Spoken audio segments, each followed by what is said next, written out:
قرآني نبض حياتي، قرآني طهر ذاتي، قرآني عصمة أمري، قرآني طوق نجاتي، قرآني نبض حياتي، قرآني طهر ذاتي۔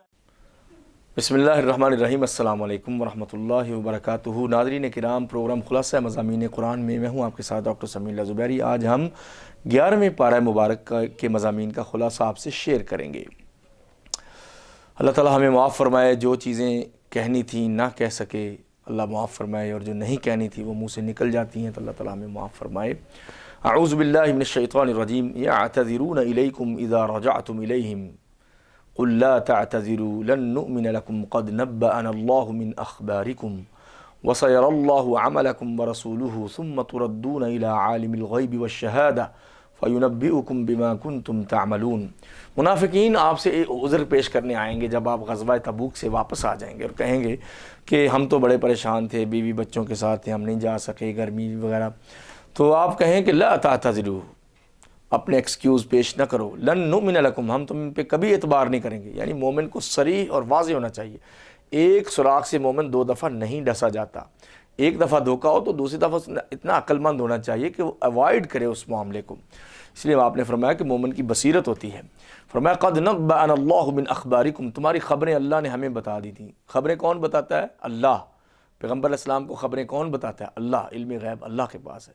وَسَيَرَى اللَّهُ عَمَلَكُمْ وَرَسُولُهُ، اللہ تمہارا عمل دیکھ لے گا اور اللہ کا رسول بھی تمہارا معاملہ دیکھ لے گا۔ ثم تردون الی عالم الغیب والشہادہ، پھر عالم الغیب والشہادہ کی طرف لوٹائے جاؤ گے تم، فینبئکم، پھر وہ تمہیں بتائے گا بما کنتم تعملون، جو عمل تم کیا کرتے تھے۔ پھر منافقین کی یہ بات بتائی ہے کہ وہ قسمیں بہت کھاتے ہیں۔ منافق بندہ قسمیں بہت کھاتا ہے، بہت قسمیں اٹھاتا ہے، اللہ کی قسم اتنے کا مال ہے، اتنے کا لیا۔ جب تم لوٹ کے آؤ گے تو قسمیں کھائیں گے۔ فرمایا فاعرض عنہم، اے نبی علیہ السلام آپ اور مومن ان سے منہ پھیر لیں۔ انہم رجس، یہ نری گندگی ہیں۔ ومأواہم جہنم، ٹھکانہ ان کا جہنم ہے۔ جزاء بما کانوا یکسبون، جو انہوں نے کمایا کرتوت کیے اس کی سزا ہے۔ اور تم قسمیں اس لیے کھائیں گے تاکہ تم خوش ہو جاؤ۔ اے نبی اگر آپ ان پہ خوش ہو بھی گئے تو اللہ ان فاسقوں سے خوش نہیں ہوگا۔ یہ جو عراب اور بدو ہیں یہ تو نفاق کفر میں زیادہ ہی پڑے ہوئے ہیں، اور یہ چاہتے ہیں کہ اللہ کے حدود کا ان کو علم نہ ہو سکے، اور یہ انتظار کرتے رہتے ہیں بدوؤں کے جو منافق ہیں کہ مسلمانوں پہ کوئی مصیبت پڑے۔ علیہم دائرۃ السوء، اللہ کہتا ہے انہی پہ پڑے گی مصیبت، جو مسلمانوں کی مصیبت کا کہتے رہتے ہیں نا، انہی پہ مصیبت پڑے گی جو مسلمانوں کی مصیبت کا کہتے رہتے ہیں۔ اور اللہ فرماتے ہیں کہ ان بدوؤں میں ایسے بھی ہیں جو اللہ پہ، آخرت پہ یقین رکھتے ہیں، جو خرچ کریں اس کو اللہ اور اس کے اللہ کی قربت کا اور نبی کی دعاؤں کا ذریعہ سمجھتے ہیں۔ الا انہا قربۃ لہم، بالکل یہ ان کو قربت کا ذریعہ بنے گا۔ سیدخلہم اللہ فی رحمتہ، ایسے دیہاتیوں کو اللہ جنتوں میں ضرور لے جائے گا۔ ان اللہ غفور رحیم، اللہ بہت بخشنے والا ہے۔ پھر 100 نمبر آیت یاد کر لیں عزیز سامعین و ناظرین، 100 نمبر آیت اللہ نے اپنے نبی کے صحابہ کو 100/100 نمبر دیے، 100 میں سے 100 نمبر۔ والسابقون الاولون من المہاجرین والانصار والذین اتبعوهم بإحسان رضی اللہ عنہم ورضوا عنہ وأعد لهم جنات تجری تحتها الانہار خالدین فیہا ابدا ذلک الفوز العظیم۔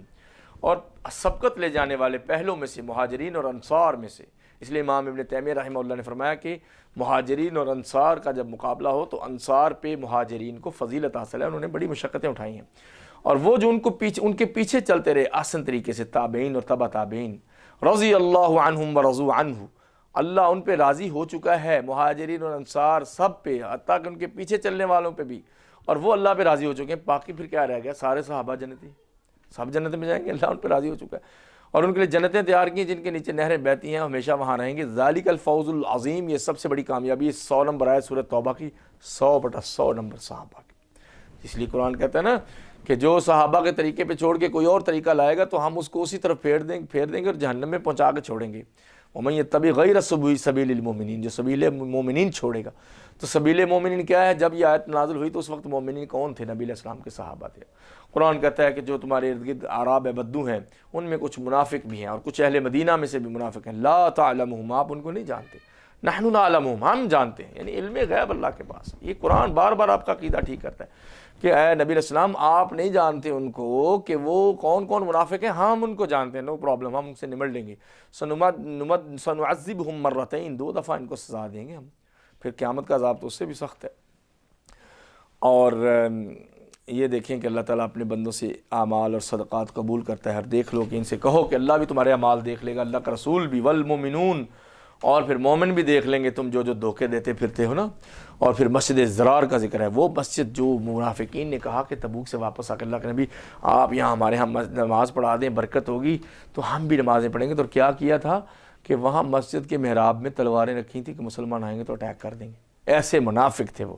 تو اللہ فرماتے ہیں والذین اتخذوا مسجدا ضرارا وکفرا وتفریقا بین المؤمنین وارصادا لمن حارب اللہ ورسولہ من قبل ولا يحلفن ان اردنا الا الحسنى واللہ یشہد انہم لکاذبون.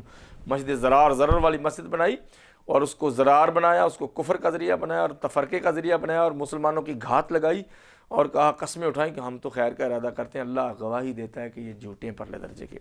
لا تقم فیہ ابدا, اے نبی ان منافقوں کی مسجد میں کبھی کھڑے نہیں ہونے. لمسجد اسس علی التقوی من اول یوم احق ان تقوم فیہ, جو مسجد قباء ہے اس کے رہنے والوں کی صحابہ کی فضیلت یہ ہے کہ جو تقوی کی بنیاد پہ پہلے دن سے تعمیر ہوئی ہے, زیادہ حق ہے کہ آپ وہاں وقت گزاریں.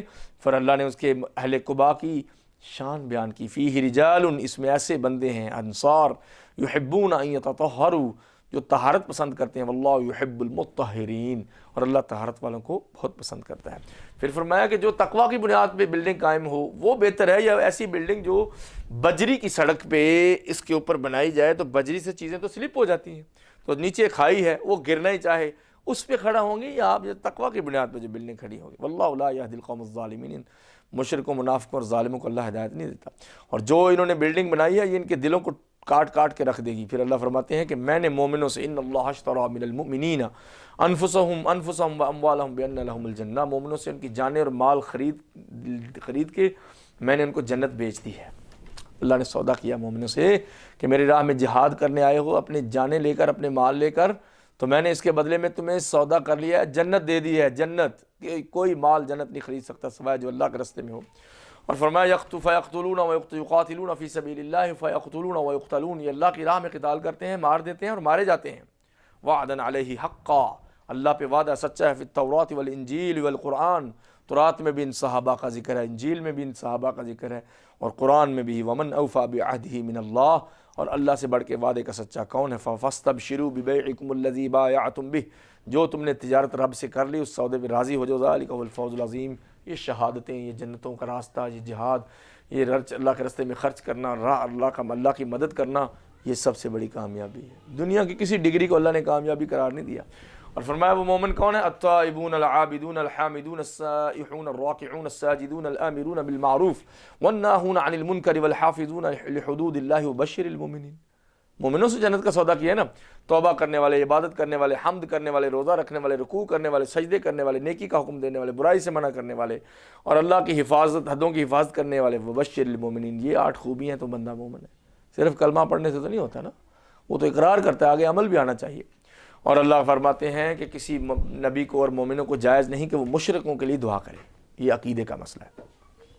جو بندہ شرک میں مرا, غیر اللہ کو سجدے کرتا رہا, غیر اللہ کے نام پہ ذبح کرتا رہا, غیر اللہ کی قسمیں اٹھاتا رہا, اللہ کو چھوڑ کے غیروں کے نام پہ نمازیں پڑھتا رہا, اللہ کو چھوڑ کے غیروں سے دعائیں کرتا رہا, اللہ کو چھوڑ کے بتوں کو پوجتا رہا. کوئی کافر مر گیا جس نے نبی کا کلمہ ہی نہیں پڑھا, اس کے لیے ہم دعا نہیں کر سکتے. بھائی یہ کوئی تعصب نہیں ہے, یہ ہمارے قرآن میں اللہ کا حکم ہے.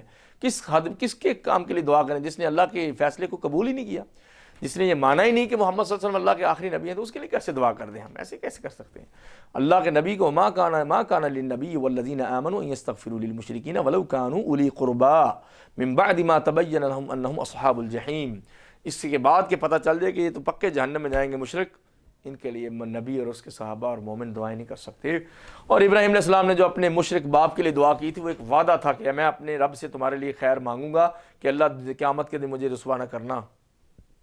پھر فلما, قرآن کہتے کہ ابراہیم بہت ہی نرم دل تھے, اور جب ان پہ واضح ہو گیا فلما تبین لہ, ابراہیم علیہ السلام پہ واضح ہو گیا انہ عدو للہ, کہ ان کا باپ تو ہے لیکن اللہ کا دشمن ہے, تبرأ منہ, تو وہ اس سے بیزار ہو گئے, بری و ذمہ ہو گئے. ان ابراہیم لأواہ حلیم, ابراہیم بہت آہ و بکا کرنے والے اور ایک خلیل اللہ بہت نرم دل تھے. اور اللہ سبحانہ وتعالیٰ کی زمین و آسمان میں حکومت ہے. اللہ تعالیٰ مہاجرین پہ لوٹ آیا اور نبی پہ لوٹ آیا اور انصار پہ لوٹ آیا, اور ان پہ جنہوں نے بہت ہی تنگی کی گھڑی میں نبی کی مدد کی تھی. غزوہ تبوک جو 1400 کلومیٹر مدینہ سے، اور سخت گرمی کا موسم اور کھجوریں پک چکی تھیں، آزمائش ہی آزمائش. آپ 30,000 کا لشکر لے کے چل پڑے. قریب تھا کہ مومنوں کے دل ٹیڑھے ہو جاتے، لیکن اللہ تعالیٰ نے ثم تاب علیہم، اللہ ان کے اوپر لوٹ آیا. انہ بہم رؤوف الرحیم، اللہ ان پہ بہت پیار کرنے والا ہے. اور پھر حضرت کعب بن مالک کی توبہ کا ذکر ہے. ہلال بن امیہ، مرارہ بن ربیع اور کعب بن مالک، یہ تینوں سستی کی وجہ سے غزوہ تبوک سے پیچھے رہ گئے. کل آ جائیں گے، کل آ جائیں گے، کل آ جائیں گے. واپس آئے نبی پاک تو آپ نے ان سے آنکھیں نہیں ملائی. فرمایا کیوں پیچھے رہ گئے تھے؟ انہوں نے سوچا جھوٹ بول دیں، لوگ بھی تو عذر پیش کریں. پھر کہا نہ، جھوٹ کبھی نہیں بولنا، ہماری ماں نے جھوٹ نہیں سکھایا، سچ بولیں گے جو بھی عذاب ہے. آپ نے فرمایا 50 دن ان سے کوئی بات نہ کرے، بیویاں ان کے الگ ہو جاؤ، کھانا دو اور بستر دو، لیکن آپ ان کے ساتھ معاملات تعلق قائم نہیں کرنا. حتیٰ کہ کوئی جاتا تھا بازار میں، کوئی ان سے بات نہیں کرتا تھا. بہت بہت سخت وقت گزرا، اور قرآن کہتا ہے کہ ضاقت علیہم الارض بما رحبت، زمین اپنی وسعتوں کے باوجود ان صحابہ تین صحابہ پہ تنگ ہو گئی. وظنوا ان لا ملجا من اللہ الا الیہ، انہوں نے سوچا رب کے سوا کوئی چارہ نہیں. ثم تاب علیہم، پھر اللہ ان کے اوپر لوٹ آیا. لیتوبوا، تاکہ وہ بھی رب کی طرف لوٹ جائیں. ان اللہ هو التواب الرحیم، اللہ ہی توبہ قبول کرنے والا، رحم کرنے والا ہے. تو یہ ان کی توبہ کا ذکر. آپ نے وہ مزے کی حدیث پڑھنی ہے تو صحیح بخاری میں توبہ تو کعب بن مالک پڑھیں، آپ کے دل رونگٹے کھڑے ہو جائیں گے. اے مومنو صدقہ دو، نماز پڑھو.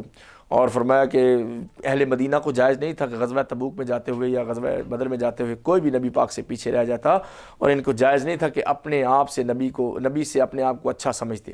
اور فرمایا کہ جو مومن ہیں ان کو کوئی تکلیف پہنچتی ہے، بھوک پیاس تھکاوٹ اللہ کے راستے میں، اور جب کسی وادی کو روند کے ایک قدم بھی آگے جاتے ہیں جس سے کفار کو غصہ آتا ہے اور دشمنوں کو جب اٹیک کرتے ہیں، تو ان ساری باتوں کے بدلے میں عمل صالح، ان کا اجر لکھ دیا جاتا ہے. اللہ اجر ضائع نہیں کرتا. اور جو چھوٹا صدقہ کریں یا بڑا کریں اور کسی بھی وادی کو کراس کریں تو اللہ سبحانہ تعالیٰ اس کا بہتر بدلہ ان کو دے گا. اور فرمایا جب جنگ نکل جائے تو سارے کے سارے آپ نے نہیں جنگ کے جانا. اور اس میں کچھ لوگ ایسے ہیں کہ کچھ جو دین سیکھنے بھی نکلیں، جب واپس آئیں تو اپنی قوم کو بھی وہ سکھائیں. اور اسی طرح اے مومنوں کفار کے ساتھ جب قتال ہو جائے تو تمہارے اندر ان کو سختی نظر آنی چاہیے، اور اللہ متقین کے ساتھ زیادتی مت کرنا. اور اسی صورت کے آخر میں فرمایا لقد جاءکم رسول من انفسکم، اے لوگو رسول تمہارے اندر سے آ چکے ہیں، عزیز علیہ ما عنتم، تمہیں جو دکھ پہنچے ان کو بہت تکلیف ہوتی ہے، حریص علیکم تمہاری ہدایت پہ بہت حرص کرتے ہیں، بالمؤمنین رؤوف الرحیم، مومنوں کے ساتھ نرم رحیم رؤوف الرحیم ہے. فإن تولوا، اے نبی اگر یہ سب لوٹ جائیں، فقل حسبی اللہ، تو آپ کہیں مجھے میرا اللہ اکیلا کافی ہے. لا الہ الا ہو، اللہ کے سوا کوئی الہ نہیں. علیہ توکل، تو میں اسی پہ توکل کرتا ہوں. وہو رب العرش العظیم، اور عرش عظیم کا رب ہے. اس کے بعد سورہ یونس شروع ہوتی ہے، مکی صورت ہے اور الف لام را سے شروع ہوتی ہے. اس میں بھی توحید کا سارا تذکرہ ہے. اور حضرت یونس کی قوم کا ذکر، جب عذاب آ گیا، بادل آ گیا، انہوں نے کہا عذاب آ گیا، اپنے بچوں کو، بوڑھوں کو، عورتوں کو، جانوروں کو لے کے بھی میدان میں آ گئے، انہوں نے توبہ کر لی. اللہ نے کہا میں نے کبھی بھی عذاب بھیج کے واپس نہیں کیا، الا قوم یونس، مگر یونس کی قوم کو میں نے عذاب واپس کر دیا ایک مدت تک کے لیے. کیا لوگوں کے لیے بہت ہی اکان للناس عجبا ان اوحینا الی رجل منہم، کیا یہ بہت تعجب کی بات ہے کہ ہم نے ان میں سے ایک بندے پہ وحی بھیج دی ہے، اللہ جو چاہے کرے.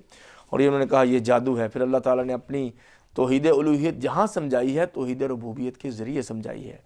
اور یہ ہے کہ اللہ تمہارا رب وہ ہے جس نے 6 دنوں میں زمین و آسمان پیدا کی، پھر آسمان پہ مستوی، عرش پہ مستوی ہوا، اس کے سامنے کوئی سفارش نہیں کر سکتا. پھر جو کفار ہیں لہم شراب من حمیم، ان کے لیے دردناک عذاب ابلتا پانی ہے. پھر اللہ فرماتے ہیں وہ رب جس نے جعل الشمس ضیاء، سورج کو اپنی روشنی والا بنایا، والقمر نورا، اور چاند کو دوسری سے روشنی لینے والا بنایا. یہ ایک معجزہ ہے نا. سائنس نے بھی ثابت کیا کہ سورج کی اپنی تپش ہے، اور چاند جو ہے نا ریفلیکشن لے کے اس سے زمین پہ پھینکتا ہے. تو نور وہ لائٹ ہے جو ریفلیکٹ ہوتی ہے، اور ضیاء وہ ہے جو اپنی ذاتی ہوتی ہے. وقدرہ منازل، اور چاند کی منزلیں طے کی ہیں، لتعلموا عدد السنین والحساب، تاکہ ریاضی کے اور حساب کے اور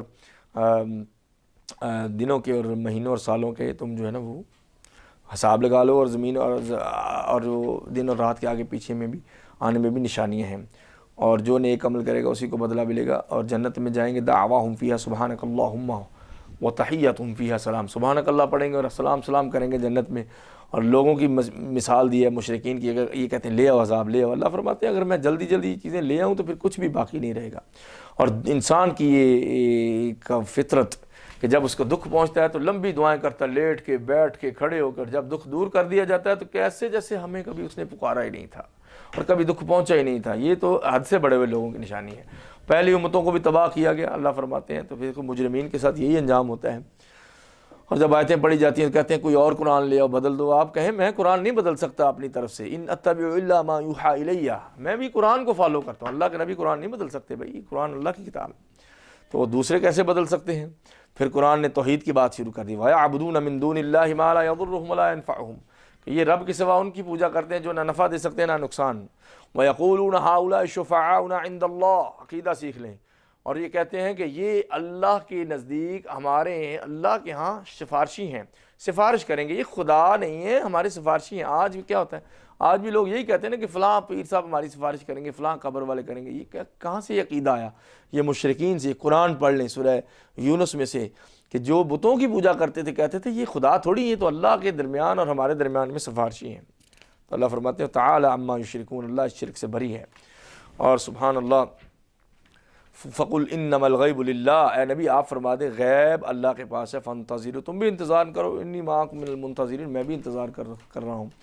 فرمایا کہ جب لوگوں کو رحمتیں میں بھیجتے ہیں تو وہ مکر کرنے لگ جاتے ہیں. قل اللہ اسرع مکرا, تو ان سے کہہ دو کہ اللہ تعالیٰ پھر بہت جلدی چال چلتا ہے. یہ نہ سمجھنا کہ تم جو ہے کر رہے ہو ہمیں پتہ نہیں ہے. زمین و آسمان میں تمہیں سمندروں میں اور خشکی میں کون چلاتا ہے, اور جب کشتیاں چلتی ہیں پیاری پیاری ہواؤں سے زمین میں سمندر میں, تو تم خوش ہوتے ہو, پھر اچانک ایک جکھڑ آ جاتا ہے, آندھی آ جاتی ہے اور ہر طرف سے موج آ جاتی ہے. وَظَنُّوا أَنَّهُمْ أُحِيطَ بِهِمْ, اور یہ مشرکین سمجھتے ہیں کہ اب ہم گئے, غرق ہو گئے. دعوا اللہ مخلصین لہ الدین, اندازہ کریں پھر خالص ہو کے اللہ کے دین کو اللہ کے لیے خالص کر کے رب کو پکارنے لگ جاتے ہیں. لَإِنْ أَنْجَيْتَنَا مِنْ هَذِهِ لَنَكُونَنَّ مِنَ الشَّاكِرِينَ, اگر آج اس غرق ہونے سے تو نے ہمیں بچا لیا تو ہم توحید والوں میں سے ہو جائیں گے. فَلَمَّا أَنْجَاهُمْ إِذَا هُمْ يَبْغُونَ فِي الْأَرْضِ بِغَيْرِ الْحَقِّ, پھر جب اللہ ان کو نجات دے دیتا ہے تو زمین میں پھر فساد کرنے لگ جاتے ہیں. یا ایھا الناس انما بغیکم علی انفسکم, اے لوگو تمہاری زیادتیاں تمہارے پہ پڑیں گی. متاع الحیات الدنیا, دنیا کی چند روز کی متاع ہے. ثم الینا مرجعکم, پھر ہماری طرف آؤ گے. فننبئکم بما کنتم تعملون, پھر آپ نے فرمایا, قرآن کہتا ہے کہ پھر دنیا کی مثال دی گئی ہے جیسے ایک کھیتی میں زمین میں مکس اپ ہو جائے پانی میں, اور جانور جس میں سے کھاتے ہیں, لوگ بھی کھاتے ہیں. جب زمین خوبصورت ہو جائے اور پرزینت ہو جائے, اور اس کے کھیتی والے کہیں کہ آج تو ہم کھیتی کاٹ لیں گے, تو راتوں رات اس پہ ایک عذاب آ جاتا, طوفان آ جاتا, زالہ باری ہوتی, ساری کھیتی تباہ ہو جاتی, آگ آ جاتی ہے.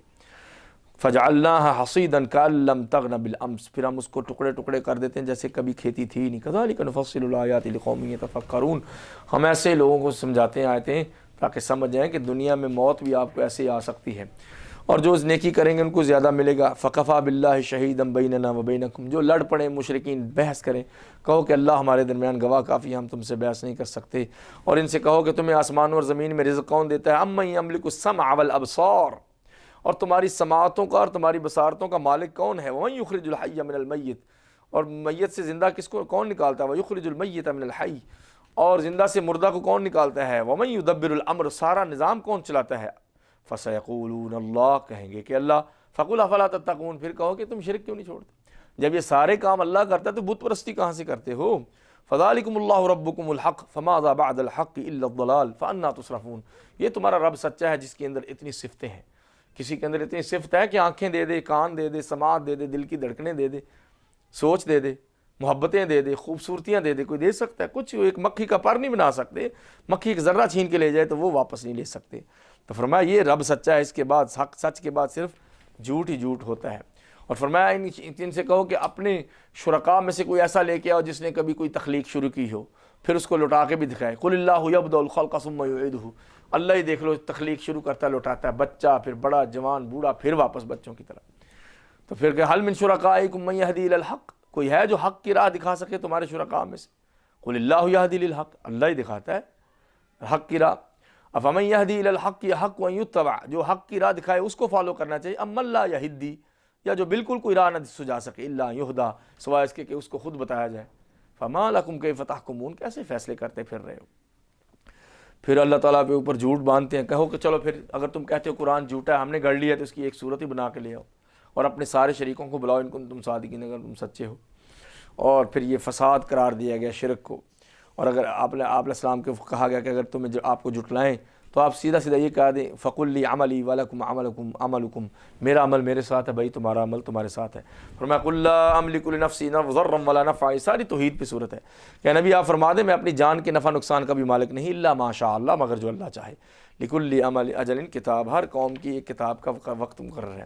اور فرمایا کہ اگر پوری دنیا میں ہر شخص کو زمین کی ساری دولت ایک بندے کو مل جائے جس نے اپنے نفس پہ ظلم کیا تھا، اور وہ پھر فدیہ دینا چاہے، اللہ قبول نہیں کرے گا، اور قیامت کے دن سوائے ندامت کے ان کو کچھ نہیں ملے گا۔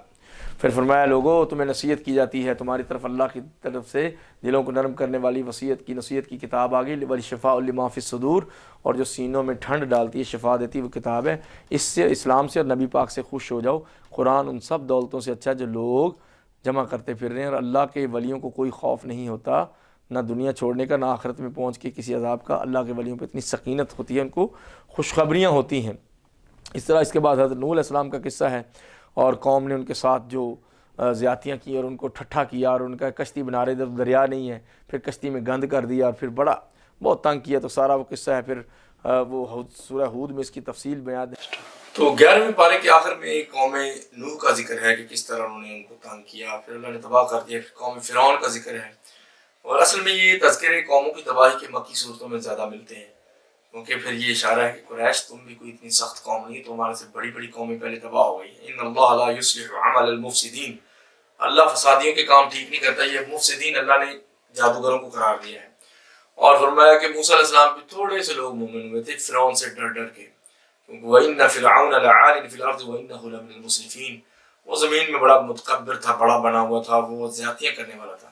پھر حضرت موسیٰ علیہ السلام نے وہ بددعا کر دی تھی اور کہا یا اللہ فرعون کو اتنا مال دے رکھا ہے تاکہ لوگوں کو گمراہ کرے، یا اللہ ان کو جو ہے نا ان کو تباہ و برباد کر دے، یہ کبھی بھی اسلام کا منہ نہ دیکھ سکیں۔ پھر اللہ نے دعوت قبول کی، ان کی دعا قبول کی۔ 40 سال بعد فرعون غرق ہوا تھا۔ دعاؤں کی قبولیت میں جلدی نہیں مچانی چاہیے۔ پھر اللہ نے کہا تھا کہ فرعون کو سمندر میں پھینک کے آج تمہارے بدن کو آج ہم نصیحت بنا دیں گے لوگوں کے لیے۔ کہتے ہیں کہ کافی دیر تک محفوظ رہا، پتہ نہیں اب بھی محفوظ ہے کہ نہیں، اور بنی اسرائیل کو اچھا ٹھکانہ دیا، اور ان کو فرعون کی جگہ پہ حکمران بنا دیا، اور ان کو سارے وہ مال جو ہے نا چیزیں دے دی۔ ثم ننجی رسولنا والذین آمنوا، پھر ہم نے نجات دی اپنے رسولوں کو اور مومنوں کو، کہ اللہ تعالیٰ مومنوں کو بھی نجات دیتا ہے جیسے اپنے نبیوں کو۔ پھر آخر میں فرمایا وَأَنْ أَقِمْ وَجْهَكَ لِلدِّينِ حَنِيفًا وَلَا تَكُونَنَّ مِنَ الْمُشْرِكِينَ، پھر اپنے چہرے کو سیدھا کر کے اللہ کی طرف مائل کر دیں اور مشرکوں میں سے نہ ہو جائیں۔ وَلَا تَدْعُ مِن دُونِ اللَّهِ مَا لَا يَنفَعُكَ وَلَا يَضُرُّكَ، آخر میں یہ کہہ دیا کہ اپنے اللہ کے سوا ان کو مت پکاریں جو انہیں نفع دے سکتے ہیں نقصان۔ فَإِنْ فَعَلْتَ فَإِنَّكَ إِذًا مِنَ الظَّالِمِينَ، اگر آپ نے ایسا کیا تو یہ ظالموں میں سے ہو جائیں گے۔ وَإِنْ يَمْسَسْكَ اللَّهُ بِضُرٍّ فَلَا كَاشِفَ لَهُ إِلَّا هُوَ، اور اللہ آپ کو تکلیف پہنچانا چاہے تو اللہ کے سوا کوئی اس کو دور نہیں کر سکتا۔ وَإِنْ يُرِدْكَ بِخَيْرٍ فَلَا رَادَّ لِفَضْلِهِ، اور خیر بھی اللہ دینا چاہے تو اس کو کوئی لٹا نہیں سکتا۔ یہاں پہ صورت ختم ہوتی ہے۔ السلام علیکم ورحمۃ اللہ وبرکاتہ۔ 12ویں پارے پہ انشاءاللہ قرآني نبض حياتي، قرآني طهر ذاتي۔